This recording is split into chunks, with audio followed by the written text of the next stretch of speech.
Get started.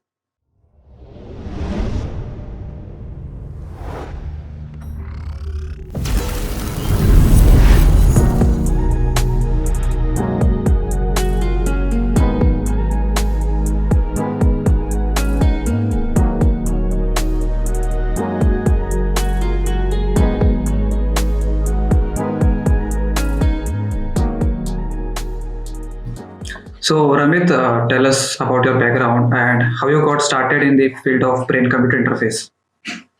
Okay, so right now I'm studying in Bharati Vidyapeeth College and doing my master's in computer applications. And this all like started back in 2017 when I just completed my 12th and joined my bachelor's. I did my bachelor's from Vivekananda Institute of Professional Studies, and back in then I started with working with some hardware stuff. So like I started playing with some hardware, or like just started with Arduino, and from there the whole journey started. And at that time in 2019 I started participating in different hackathons. So during that time till now I have like participated more than 20 hackathons.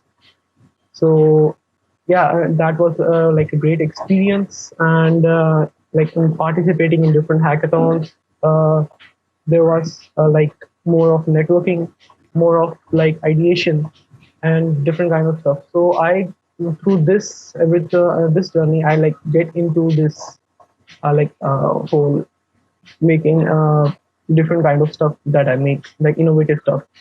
So, and getting into BCI is, I guess this started back in 2020, in mid 2020, when I like started discovering BCI applications more.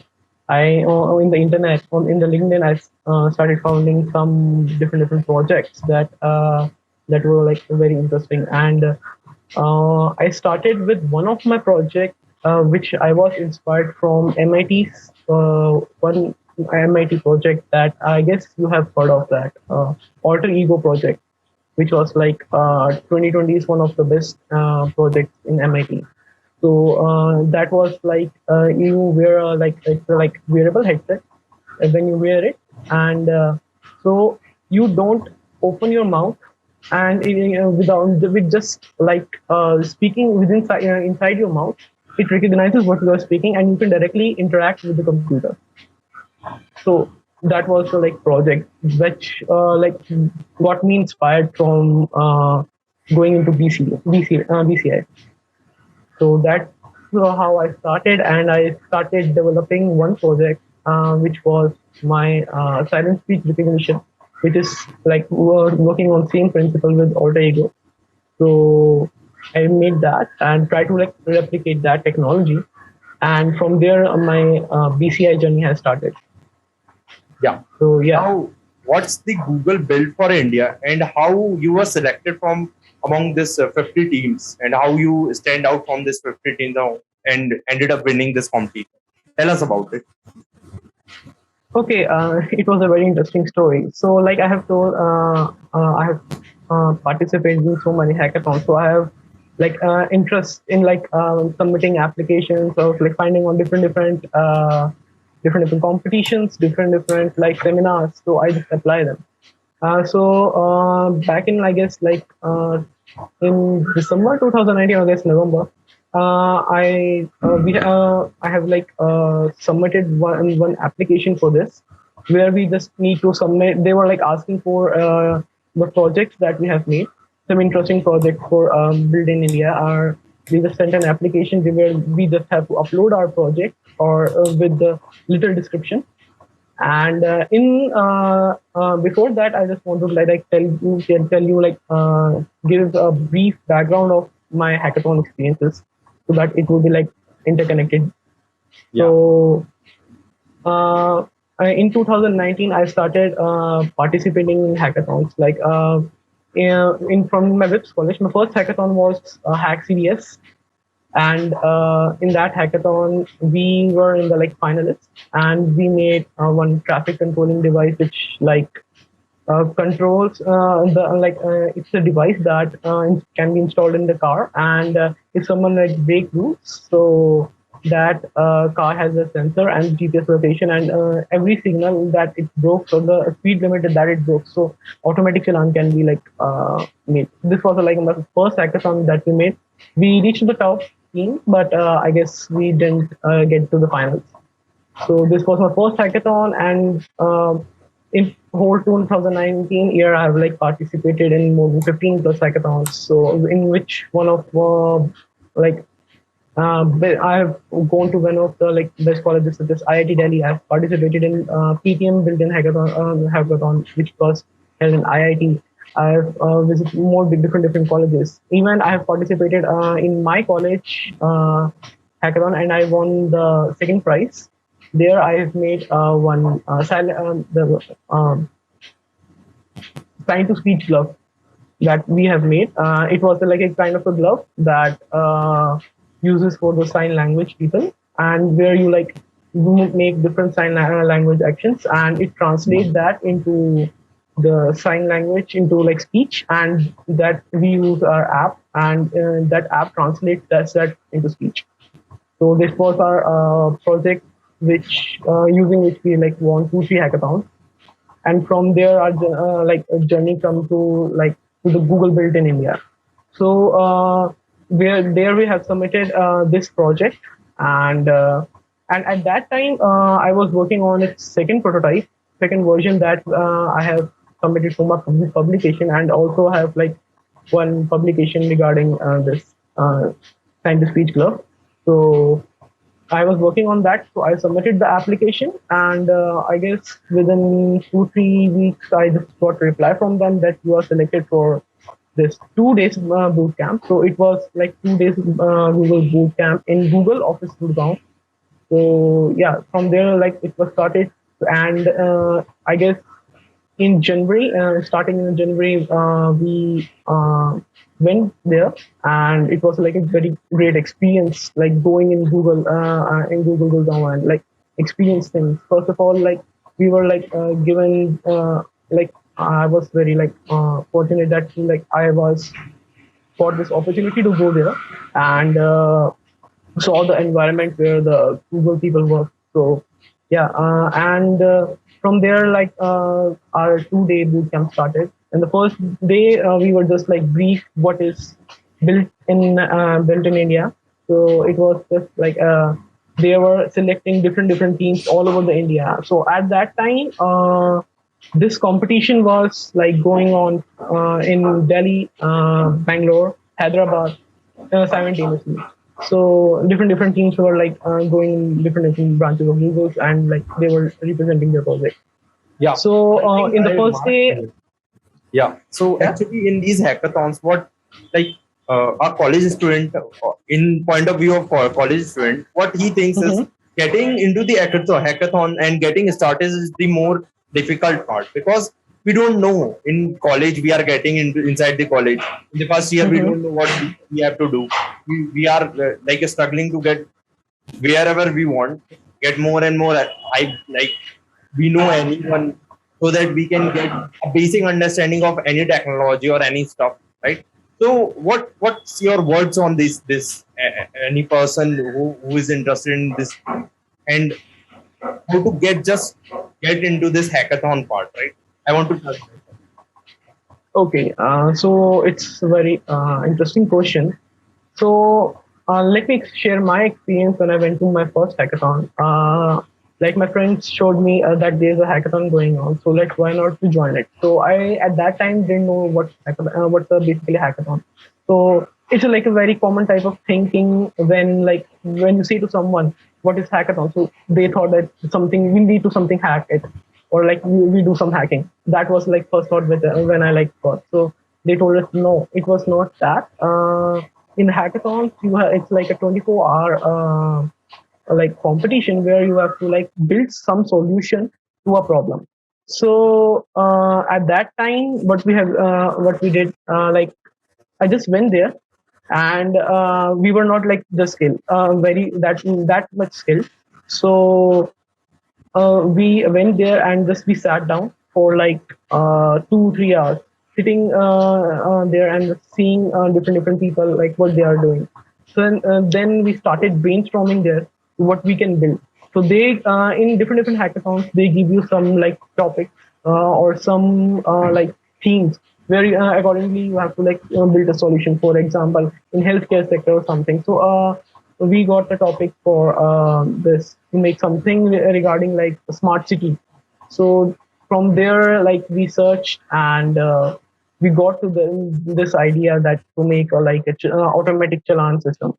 So from this, I just wanted to say if someone from a college who doesn't know what a hackathon is, so I would like to suggest like just apply it and go. If you don't have any experience, you just apply it and go. Okay, so if you if you don't know even like how to code, find someone like make team or just like go there, take an experience, and there when you go you can find some people where you can like team like with them, and you can work. If you don't have that experience, so uh, you at least you can get an idea what an hackathon is. So this is what I want to like say in here. Like just go there and have an experience, because it's not just about to win that hackathon. It's just about take the experience or take the glimpse of it. What's like going on? What people are developing? What people are thinking? And it's not just like we have to go there and make some solutions. So if you go in a hackathon, there are so many mentors there, and there are like so many sessions. So when you like go there, first of all, the one benefit you get from hackathon, even if you didn't win, is that you get network. You can do good networking. You can do networking with mentors. You can connect with different mentors. You can connect with different people there who are developing the solution or yeah, yeah, exactly. So so Yeah. that's the thing. Like I want to say, like if you don't have any experience in coding, just go there and sit, see what people are doing, see what how they are brainstorming, see what mentors have to say, see what mentors are their how they are guiding, and like from that you can like give idea, because in the colleges you know how to code, but where to practically apply it is like hackathon where like you can get like basic glimpse where to apply that code. So yeah, this is like my take on for the like first hackathon, how to go for a hackathon. It doesn't matter if you like Okay. don't win there, or it's not about like winning. It's like it's itself it's an experience of connecting and finding different solutions. And of course, you can get Okay. free swags and yeah, pizza and Yeah. things. Okay. So that was really interesting. So tell us about your Lunavo internship and QE venture experience. Okay, so I started my internship in July and back in July in Lunavo. So I applied there for, and they have like open position for a research intern. It was like a startup there. It's a US based company. So they like interviewed me, and they saw my profile, and then after like going get a joining letter from them, and there I like developed different work on different projects, such as I have worked there in automated billing system in in a shopping mall or in a small shop, where like you just go there and take every item, and it will be like self built, and you just like have to pack it and go out. So it's like the same concept that Amazon was working on, I guess, few years ago. Yeah, I again still working on that project. So it was very similar to that, but just it was like we were also working on some pattern recognition for different like customers, how they are like when they enter the shop. So we basically track their path to where they which different section of the shop they went, and what are the basic items, so that we can give a shopkeeper basic idea how to organize things. And yeah, so it was like a shopping assistant environment that was we were working on. And the second project that I have worked there was a smart mirror, like a basic smart mirror where it tells a smart mirror where it has a display and a mirror which tells different climate, very different maps, and your whole to-do list. So these were some of the projects that I have worked on in Lunavo. Yeah, so these were the combined projects, right? So Yeah. one thing I had my mark from this one, that is this startup one, right? You have applied for this startup, right? Which is named Lunavo, right? Yeah, Lunavo. So here, what I want to ask is if anyone want to apply for a startup, does that person needs a research paper or something that is hardcore? Because in industry, because I work on this industry and freelance a lot.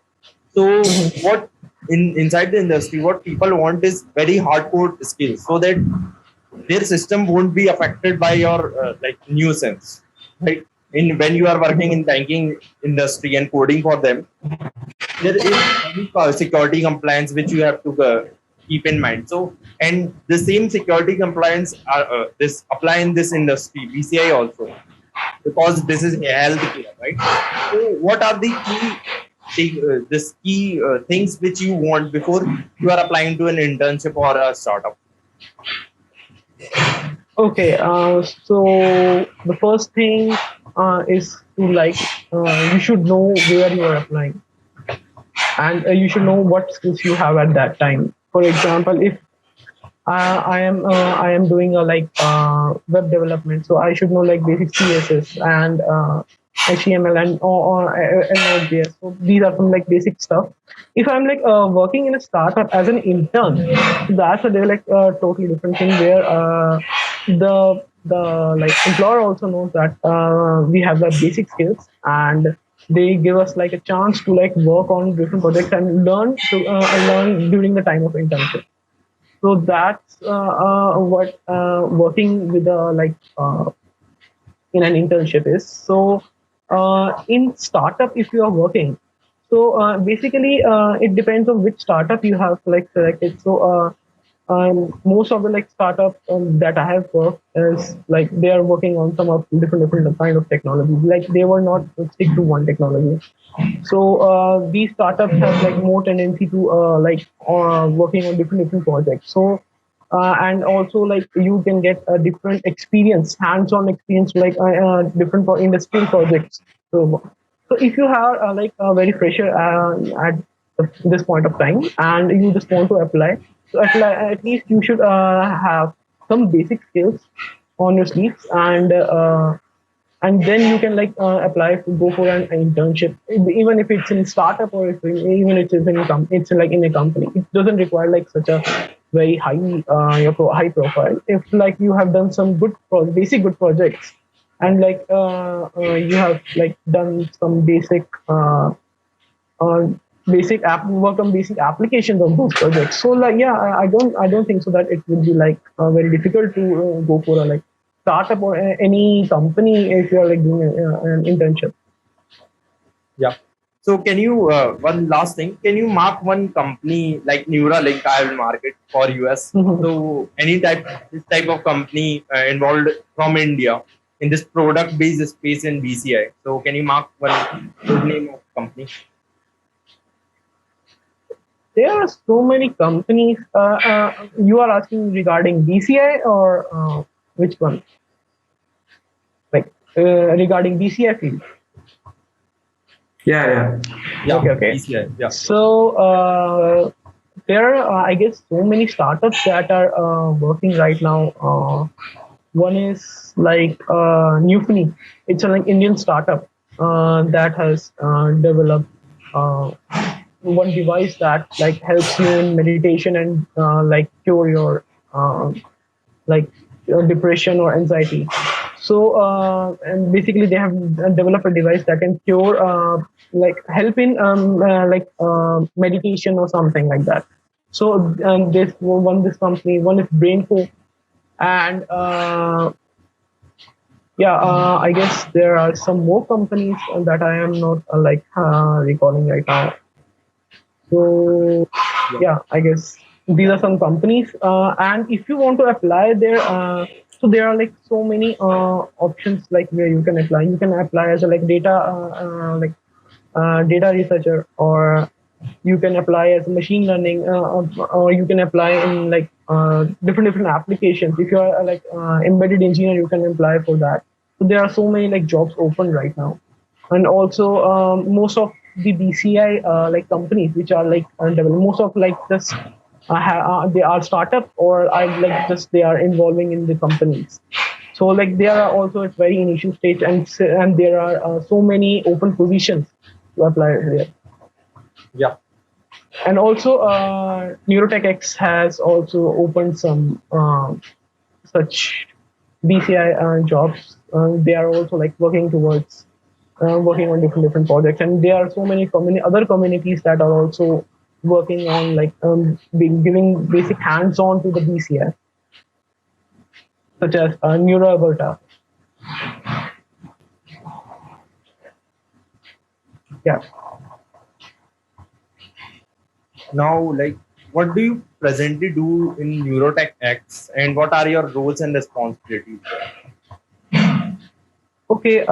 In NeurotechX, I am in event volunteering as event management. So basically, we are like in India, it's a very fresh community. It's like developing. NeurotechX has like different. Uh, they have different communities in different countries. So in India also they have one, but it's like in growing stage. We have currently right now like 200 plus members in our community, Indian community. So there we like just organize different events like in your IIT Madras. We have also like recently organized one event regarding computational neuroscience, where we for different mentors and professors from different areas to for the like it was like a 3 day session. So yeah, we and also we are organizing different events, hackathon. We are like planning right now some hackathons or different events, so that we can just grow whole this community in India. So basically, our roles and responsibilities are organizing and planning for different events, and how can we like encourage different people to join the community and like grow this BCI field and grow this community. Yeah, this Yeah. I'll talk about this community one. So, what Okay. have you heard of this Blue Learn? Blue Learn. You learn now. I Yeah, haven't heard. yeah. So they are launching this community product. Like they have already raised this pre-seed of 2 crores. So the Mhm. like what I am seeing this new trend is every product which come along this within a decade would be from consumer side would be a community product. Like either would be of BCI or anything, and will get a more likely a popularity, right? If Lulearn has integrated this BCI one into his club and BCI club like and a community inside this that product, so it would make a massive growth, right? It will capture more and more audience like Facebook did, but they would be more likely of a LinkedIn type of product rather than of Facebook, because in Facebook it's like a social product rather than in LinkedIn it's like a professional product, right? So this is more likely to grow within this decade, right? 4 5 years maybe. Yeah. So now it's like Okay, so one thing I have a question in my mind, like if someone wants to get started in BCI, so is it necessary that because in BCI we are working with the brain, so is it necessary that someone have the knowledge or be a biology knowledge about brain before starting into BCI? So let's get this. clear what's basically a BCI. So if you are like working on, if you're like starting and don't have experience in like, medical experience in like understanding how BCI works or how like brain works, so it's not very difficult like to like understand the basic concept. At least you can get the idea how the basic concept works. So basically, if you are like starting with the BCI field, so how I started is was I worked on EMG products that I developed, where silent speech recognition device that I have developed. It what it does is like basically these are like some electrodes that you place on your muscle, and that like detects the electrical signal of that muscle when there's some kind of activity there. So I used this technology, and it and applied machine learning. So it recognizes my mouth movement, and I like try with some words. So I just try to like speak without like actually speaking, and it understood what I say, and just translate as I do speak. So basically, what I'm trying to say is that there are some basic applications if you just want to start it with the BCI field. Like you can start working with EMG, EEG, EOG. These are like basic things that you are. For that, you just need to know how they work. For example, in EMG, you know how where to like put on the like electrode, how the muscles like produce the electric impulse. So these are the like, some basic concepts like you can go through. And if you don't have like much experience in BCI and you just wanted to start, you can. There are so many like courses right now available in NeurotechX, where Neurotech EDU, where like it's like it's on their website. It's like one-on-one course where like you can just learn about what are the basic concepts, what is EEG, what is EOG, what is EMG, and how a neuron works, and different things. So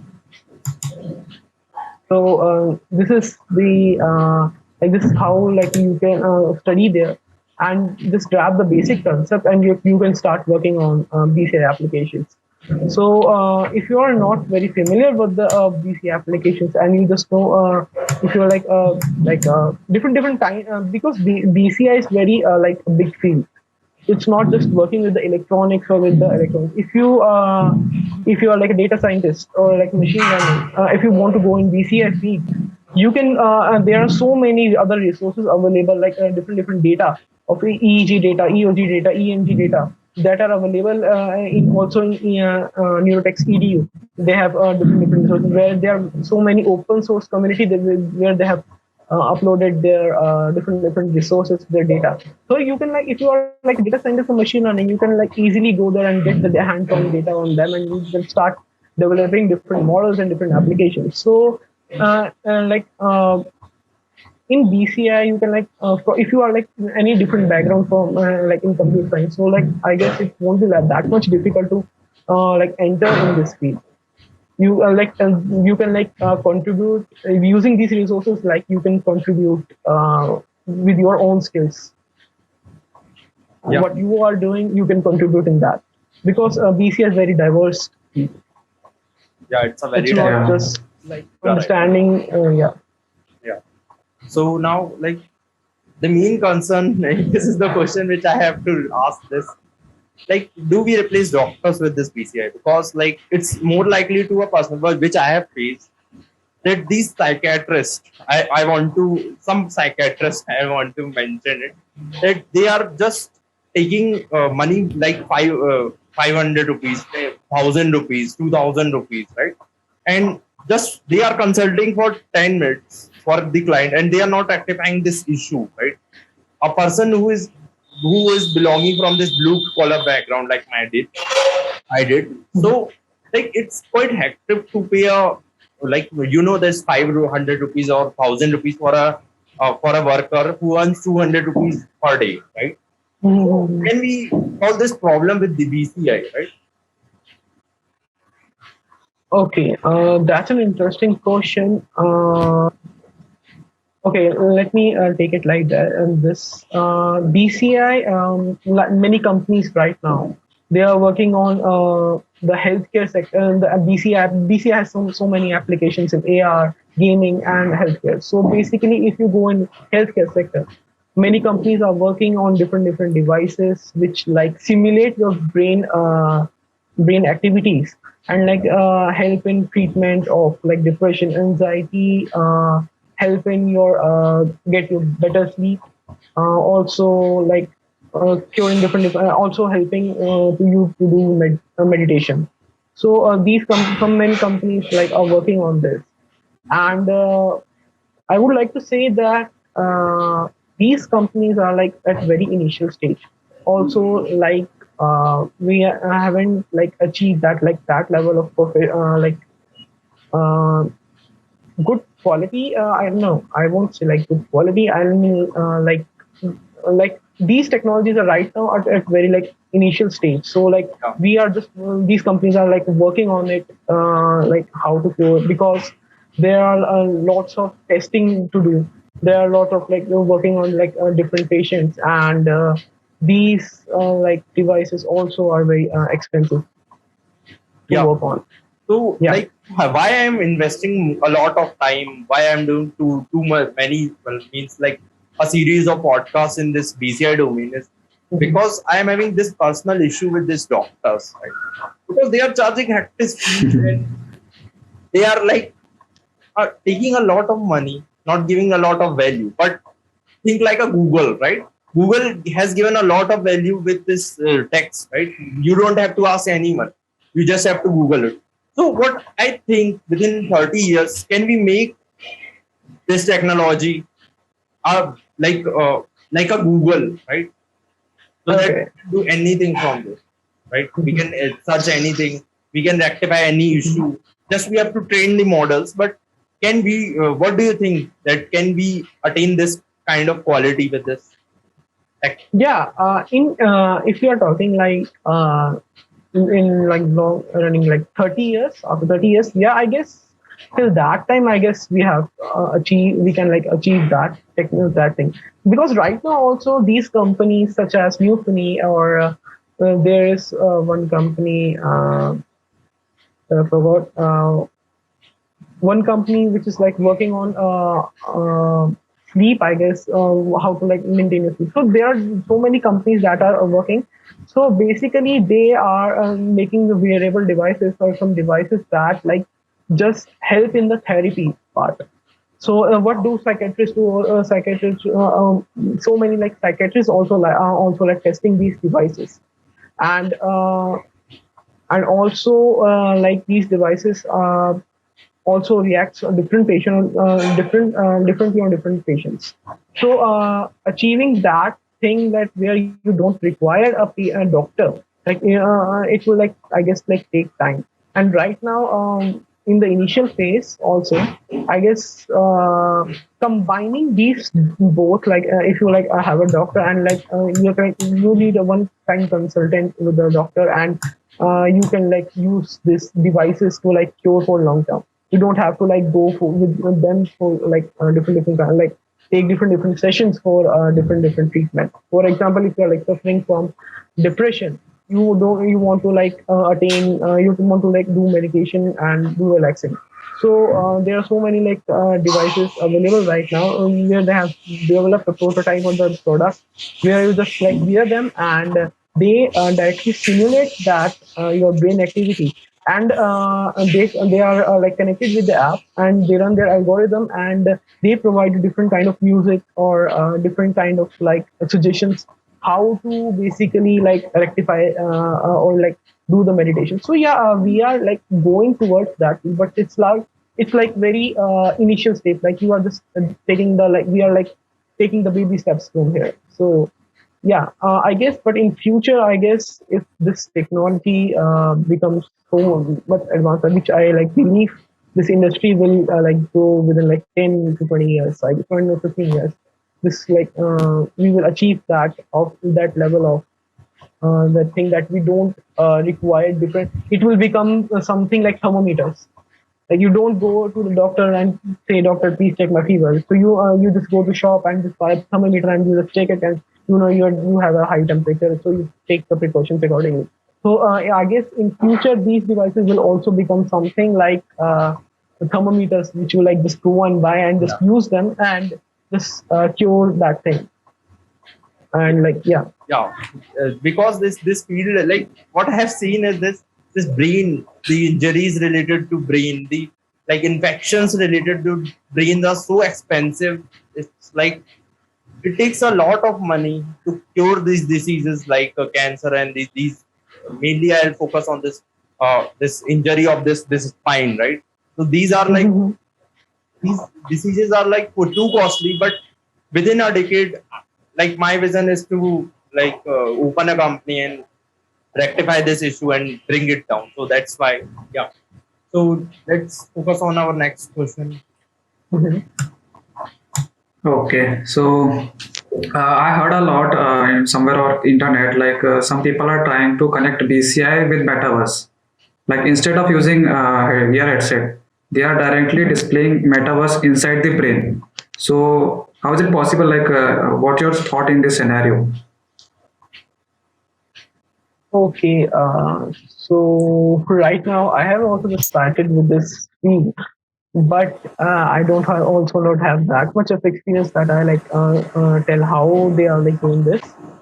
But I guess initially they can do with this the AR like this virtually doing this. I guess don't have that idea how they are like doing that because doing introducing metaverse in like AR VR is different than introducing that with the like BCI or like implanting that inside your brain. So I guess I don't have that much experience to like answer that question. So yeah, Yeah, nice to have your thoughts on this. Okay, okay. yeah. What we have learned from this But matter. like, can you tell me like what you have like read about like that article what metaverse like how they are working on that like what you have so that I also like get this No, actually, they haven't revealed how they are working, but they have given some idea. Like their vision is to connect brain with Metaverse, but they are working. It's like an ideology. okay okay okay. Yeah.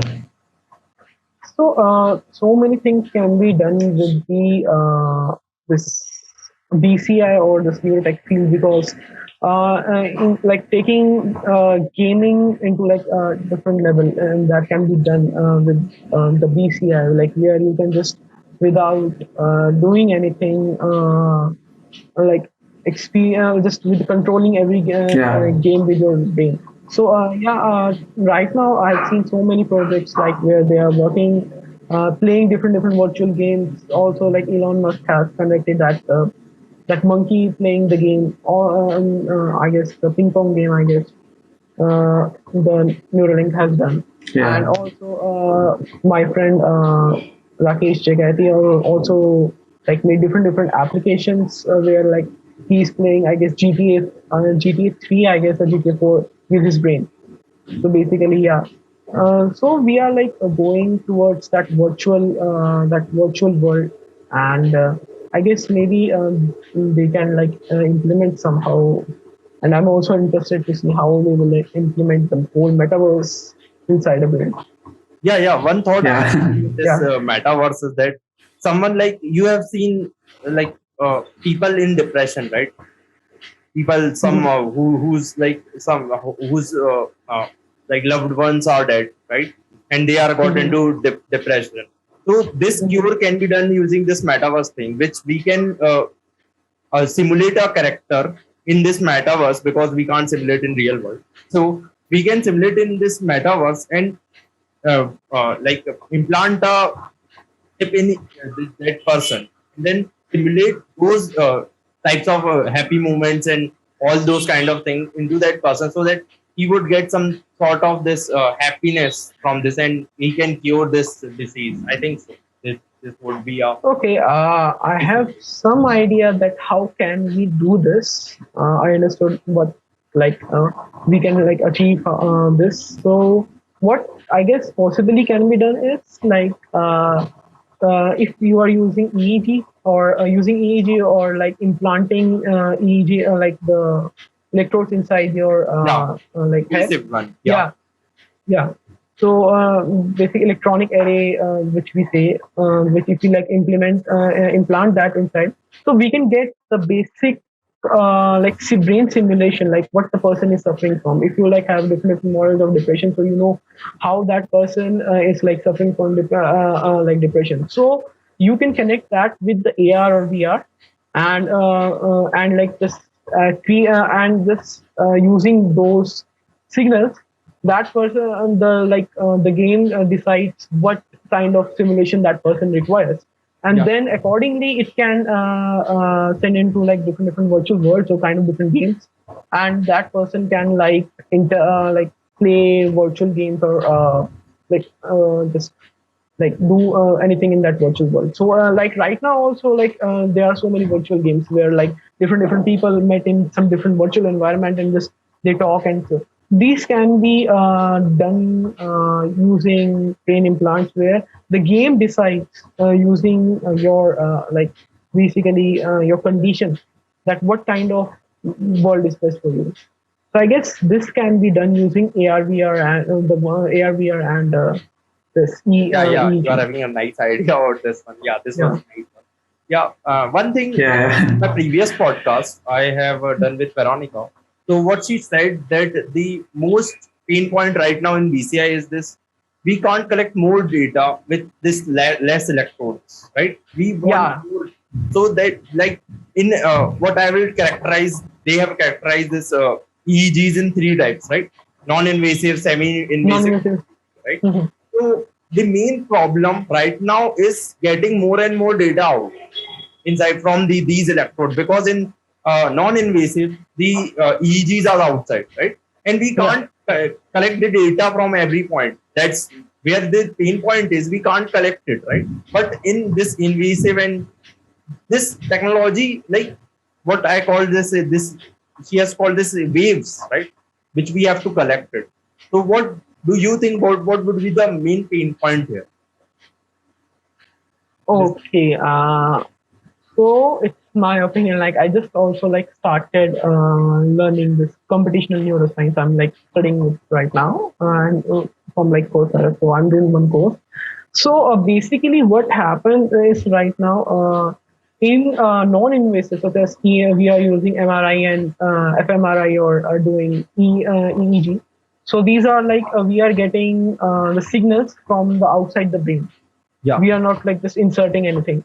So yeah, that also like costs so much because most of the time like if you are working with less electrodes, you get less like signals to work on, and if you like use more electrodes, you get more signals. But what the difference between invasive, non-invasive and semi-invasive is that is the quality of signal that we get. If you are like placing like a headband where you are taking so many electrodes, you have 32 electrodes or like 54 electrodes in whole brain outside the brain, so you can also get the like so much data from that non-invasive also. But the issue is that you don't get good quality of that signal because there is some kind of interference between the brain and the skull. So that's what the main reason is, that if you like developing something where you want very like quick response from the brain, so most like scientists and researchers do the invasive one, where then there are like two types of invasive, I guess. But one is semi-invasive and the other is like invasive. So where if any semi-invasive is like it's just like below the part of cell or in a mesh of like array electrodes are like put on there, and from there you can on specific cortex you can like put on that, and you can take the signals from them. And in semi-invasive, in like invasive, you just like put deep the electrodes deep inside in deep inside the cortex, and you take the signal. So the main difference is between the good quality of signal, that what we are facing, people are facing, or research scientists are facing right now in the neurotech field. So to achieve that, you have to go. If you want good signals, you need to like go for invasive and semi-invasive. So, but these like cost so much because let's if you like talk about the technology or like the procedure for that, that also it's like very costly, and you there are so many restrictions right now. You can't just go to a like human subject and just open his head and implant that. Right now, Neurotech or Neuralink is also like have worked with I guess the pig and the monkey, and also many researchers I guess in late 1980s has been done in Russia with also in this field. So using those procedures, one is it's very expensive. Second, it's complicated, and the third is like there are so many restrictions. So getting that kind of data, that kind of good quality of data, it's like a bit like a hassle that we are like facing on, like. So that's the what issue right now is. It's just the um, it's the difference between these invasive and non-invasive is that the quality of signal that we get, because its difference is because taking directly from the cortex, the taking potential from the directly from the cortex, or taking outside from the brain skull, so that the quality like differs. So that's what the main concern is. Yeah.